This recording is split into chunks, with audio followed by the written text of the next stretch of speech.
Yes, black fatigue. I don't need to explain that, do I? I feel like my audience is smart enough to decipher that just by the name alone. So with the briefest of intros out the way, watch this. Now to black fatigue, it has recently been turned into a feeling that some white and black people have who say they are damn tired of foolishness of some black people, the claims of racism from sunup to sundown, loud talking, fighting, and the list goes on. Not my list now, keep that in mind. But some people are tired of the complaints and don't give a damn. Here's what one TikTok user had to say about it. I'll skip the TikTok user bit because it's nothing new, but that was a very good summation, actually. No shucking, jiving, politics, nothing. All lean, no fat. Well done indeed, good sir. I'm actually impressed. First of all, let's define what black fatigue is supposed to be, Dr. Jones. Oh, here we go. You know, the fact that he defined it perfectly well, but now we're going to listen to what a black woman has to say about what it's supposed to mean, tells me we're about to suffer some black fatigue, aren't we? Black fatigue is supposed to be just and I'm trying to make it as short as possible. Basically, society is saying that they're tired of how black people are blaming things that have happened to us historically in the past on what's happening today. And they are also now adding different things that they have seen in society to that behavior as well. As she said, like loud mouthing or maybe, using certain words or certain behaviors in public. So that's basically the definition in a short sense. Okay, so not really black fatigue, just woman fatigue. How the hell did you claim to keep it short, spoke more than the dude, yet you ended up elaborating on fuck all? What did she just say that we didn't already know? Nothing. Do we get anywhere with that, with this conversation? No, this absolutely okay, good night, folks. I mean, the thing is, it's an absolutely pointless conversation. It's like, okay, so now what? Thank you for letting us know that there's a new fancy word of you saying that you're tired of black people. 10 Quid says she won't explain why, even though a couple of seconds ago she just did. Mm-hmm. And you put it on the internet, and now people are co-signing on it, including with the way the environment is already. But it's okay. You put a nice new name to it, and now you feel like it's okay to say. And it's not going to do anything for anybody to now pander this term around, to pass it on in the internet and put it in people's mouth and make people feel encouraged to say, I have black fatigue. But when we're all tired, when I'm saying, we're all tired of something and somewhere, there's always something. Mm-hmm. So this is not actually going to help anyone psychologically, mentally, emotionally. It's only going to create more divisiveness, more anger, and more hate in society. Okay, what did she just say other than don't say mean words and conversations won't help? We're all tired. I'm already tired of you. What the fuck does that mean? If the concept of a conversation pisses you off, then give me an alternative. Serious question, based on everything she just said, how is she not making a soft case for segregation? Believe me, that's the peaceful resolution, because that same behavior's been around for almost 70 years and nothing has worked. The whole it's culture talking point is a lost cause. Nor did you propose any solution, you just bitched that it has a name. Congratulations, you're useless. And when we see a lot of people, especially black people, joining that chorus, saying that I'm tired of black people too, what will that do? It's not going to do anything, because here's the thing, that black person or the black people that are on the internet saying that can go somewhere and they're going to be already stereotyped into the group that they're trying to separate themselves from just because they're black. What? How the oh my lord, this woman is a special case of stupid, isn't she? How does any of what she just said make any sense? He asked you, those black people that are openly saying it, what is it going to do? So in your worldview, humans make no distinction between individuals whatsoever, and you're all just walking stereotypes. What are stereotypes based on, you dolt? She's at least consistent in saying conversations won't help if she holds that worldview. Where she is inconsistent, though, is appearing on this panel at all and seeing as she believes conversations don't do anything, whilst holding the job title of a psychotherapist and a certified sex therapist. Maybe stick to conversations about shagging and shut the hell up. You actually have to be around people to see their behavior. You have to witness their behavior to actually understand who they are. No, I don't, actually. The fact that you're literally discussing black people being sick of other black people tells me I don't need to witness it firsthand. I can just be a good ally and listen to their lived experience. That was pretty clever, wasn't it? I'm skipping this woman because I'd like to not have an aneurysm before Christmas over here. Angela, let's hear from you. Your thoughts about this black fatigue. Well, with all due respect to Angela, number one, I really disagree with this. It is a completely behavior-based issue. And when white people, black people, Hispanic people are saying we have black fatigue because of the behavior of some black people, we've all seen it, we all know what it is, it's everywhere. And you know, the issue is way more insidious than people realize. And I talk about how a lot of these things come back to what the Democrat Party has done to the black community purposefully, starting with the Great Society of Lyndon B. Johnson, who he famously said, I'm going to have these N-words voting Democrat for the next 200 years. When Democrats said you don't need fathers in the home, you can be on welfare and have as many babies as you want. And oh, by the way, we're going to destroy public schools and we're going to make sure that behavior standards are seen as racist. So the out of control behavior that we've seen in the classrooms, in society, all over, is part and parcel of what the Democrat Party has done to the black community. All right. My word. Blonde, woman, and talking sense. What the hell is going on here? I wish I had something funny to say or to disagree with, but I got nothing to add. That was right on the money. 10 out of 10, headshot, flawless victory. Move on, I suppose. Well done, my dear. Eugene, let's hear from you before we have to take a break. Man, why are we all... What does the Democrat Party have to do with black fatigue? Everything. Oh, you already know this man is Discanel Sharpton. One sentence in and already he's a walking caricature. See, I don't need to be amongst him to spot the behavior, especially when he's emulating someone who's been around for longer than I've been alive. Hold on. Okay, first of all, I think he asked Eugene. So last time I checked, I'm Eugene on the stage. So, Oh, he's an activist. So that Al Sharpton gag was less of a joke and more of an accurate description. the Democratic Party has nothing to do with black fatigue. What the original term from the actual black community of black fatigue was after every other community decided to vote, since you want to talk politics, Donald Trump, then black folks said, we're going to sit this one out. Oh, really? Is that why you had Barack Obama chastise black men for not supporting Kamala Harris? Why you were desperately pandering using ghetto slop artists at rallies? Why you dragged her cackling ass on pro-black shows talking about weed and rap? This is all for the woman that was labeled as the first Indian American when she made her way to the Senate. Who are you kidding? This is pathetic. The origin of the term has nothing to do with this conversation at all. We're going to let this thing burn down and we're going to go have a good time because we're tired. Let this thing burn down because we're tired. Of what? Rioting? We have been struggling. Our grandparents, our great-grandparents, our great-great-great-great-great-grandparents would kick your ass for being this lazy and entitled. If they saw the state of you in the society you live in right now pandering this bullshit, they'd flip a gasket at you using them as an excuse for the shortcomings of you and your kin.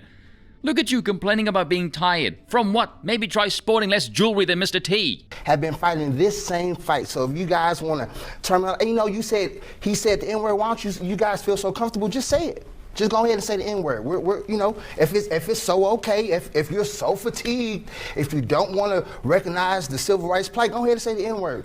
What on earth are you talking about? This level of race hustling is borderline cartoonish at this point. Look at everyone's face right now. Everyone is sick and tired of this whinging f***ry. Never mind the fact this one is metaphorically giving those around him a whip, begging to be struck just so he has something to bitch about, because his shtick has all the subtlety of a sledgehammer to the testicles. The bit about civil rights is weird. Like I said in the Lindsay video, all discrimination is based on behavior, so why you're flexing civil rights like it's some kind of milestone for anything is bizarre. It's kind of weird to say the Democratic Party has nothing to do with this, yet you never shut up about civil rights. Pick one then. Asians are not exactly well represented in government either, and yet they dwarf your community. Clearly, political representation does not improve behavior. Though if the Great Society program is anything to go by, I'm inclined to believe that community is far more susceptible to the whims of power than the rest. I wonder why that is. Get him off my screen before I start dropping more heavies than DiCaprio and the Django. Emenderlin, let's begin with you. As a conservative, your thoughts about black fatigue. Oh, she's a conservative, is she? I'll bet my life she says something sane. Well, whether you like black fatigue as a name or not, it's the truth. Like, we're tired of the victimhood mentality, the trauma identification, the need for external, agreement. That's ridiculous. That's terrible for the black community right now. That's terrible for the children growing up. I mean, there's so many broken homes, and I think that's the core foundation. Number one, I believe the core foundation is that the parents failed to not only unify the home, but also failed to put true identity in God in the children. So if you don't have identity in God, you don't have identity at all. That's number one. Okay, once again, I have nothing to add to this, which begs the question, what the hell was the purpose of those other two idiots you had on a few moments ago? They said nothing. Do you at all see the black community as a lost cause or just some Absolutely not. individuals? What? I don't believe the black community is a lost cause at all. I just believe that we need to stop as a whole with all of this complaining. We need to move past the past and, become better. As an American, my parents were actually Nigerian. They came here. Ah, she's Nigerian. Okay, so anything else she has to say is not really American. It comes from the Nigerian background.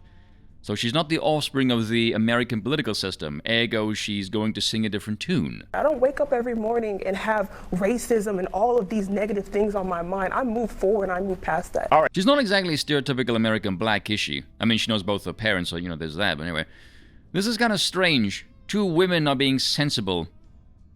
This is weird and deeply confusing me. So to me, it's really what I get is in social media is a lot of white people complaining and creating this problem, saying, look, watch out, these people are in trouble. I'm like, back off. Let them create their own destiny. Absolutely. So I don't see that as being the black issue. I see more of a liberal white situation when they're not even in a position to complain or talk about it. They're virtue signaling, and it drives us nuts. Solid.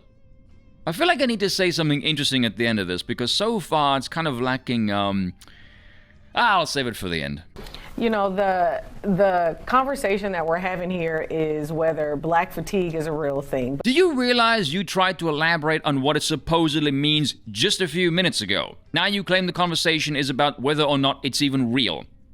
Why didn't you just say it's not real from the bloody get-go then? The problem is that the reason this topic has come back up is because of the viral video that recently came out of the woman that called a 5-year-old autistic kid the N-word. And that's how we know she's just a propagandist. Anyone that repeats the 5-year-old autistic line is mindless at this point. And no, actually, it was the stabbing of Austin Metcalf. Charlotte Hendricks was just the manifestation of a middle finger in response to that. I think what really set that whole thing off was the threat at the end there when he said, we'll see what the internet has to say. And the internet decided to throw down and say, no, fuck you. And then she raised $700,000 by a Christian organization, and I am Christian as well, so I just want to put that out there as well.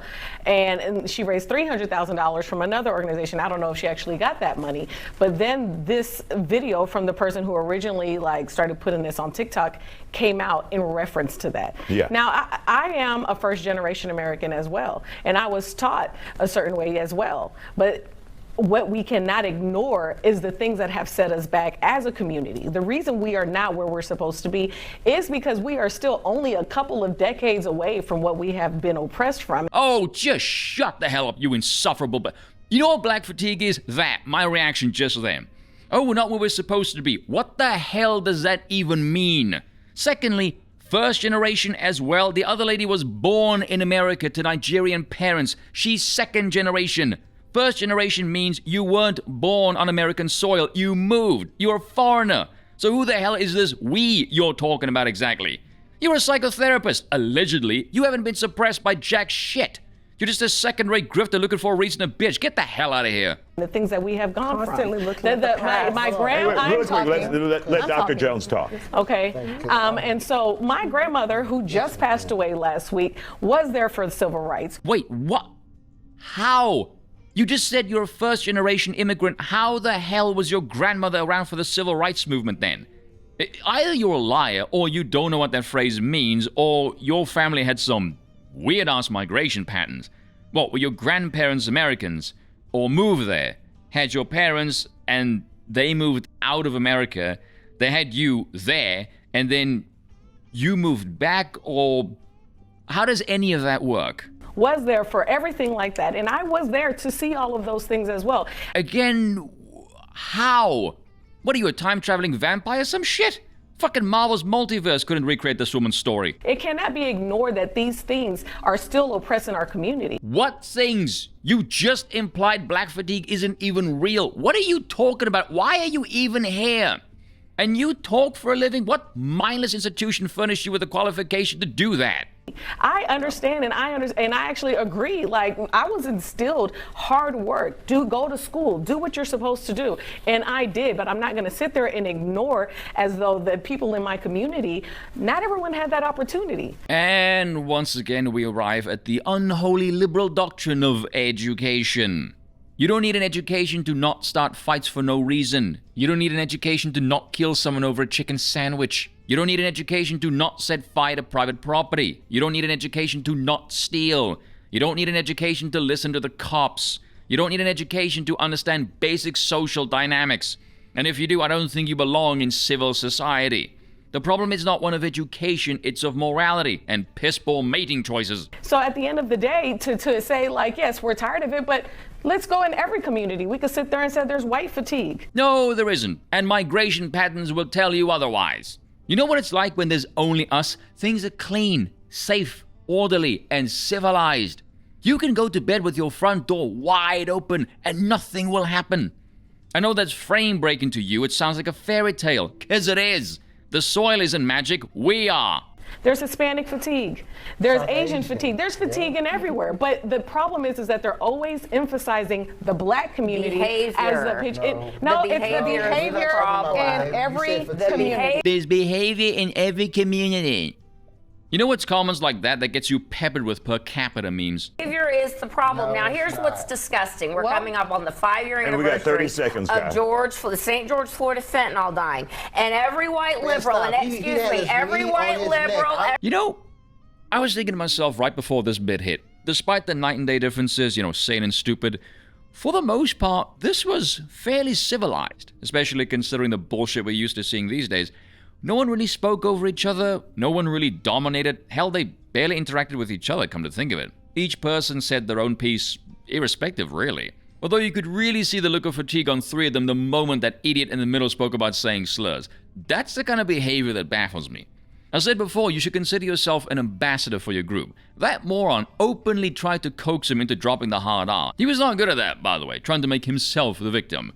The topic involves, well, the Western world at large at this point, frankly, being fed up with that very kind of behavior. And yet, by the end, he decided he hasn't quite lived up to the stereotype enough. No. He needs to amp on an additional layer of obnoxious wanker by talking over the woman. I really cannot understand the desire, or perhaps lack of self-awareness, rather, to become the very thing everyone around you is sick of in real time during the discussion. That is frame-breaking to me. But I actually thought about this earlier, and I had an epiphany, and I realized a pretty big flaw in my own thinking. The woman who said the conversation is pointless is technically correct, but for reasons she would never be able to explain in a million years. However, being a man and therefore possessing the Wang wisdom, I will. Pattern recognition is a neutral process, and what I'm doing is assigning a value judgment to the conclusion of that process based on what I value. The guy in the middle I could instantly identify as an Al Sharpton clone because he mimics all the same stupid talking points. I think Al Sharpton is an attention-seeking idiot with nothing to offer, ergo I'll assign a similar value to him. But where I see a useless victimhood race hustler, someone who is amenable to that nonsense will see consistency. Despite the fact they're all sitting in the same room, they're not talking to each other. It's being broadcasted to the internet. They're actually talking to their own audience. It's not so much a conversation as much as it is a mass in-group signal, which is really kind of creepy now that I say it out loud. Makes me wonder how many people aren't actually stupid, they're just programmed wrong. Or worse, they take to that particular program because they are that stupid.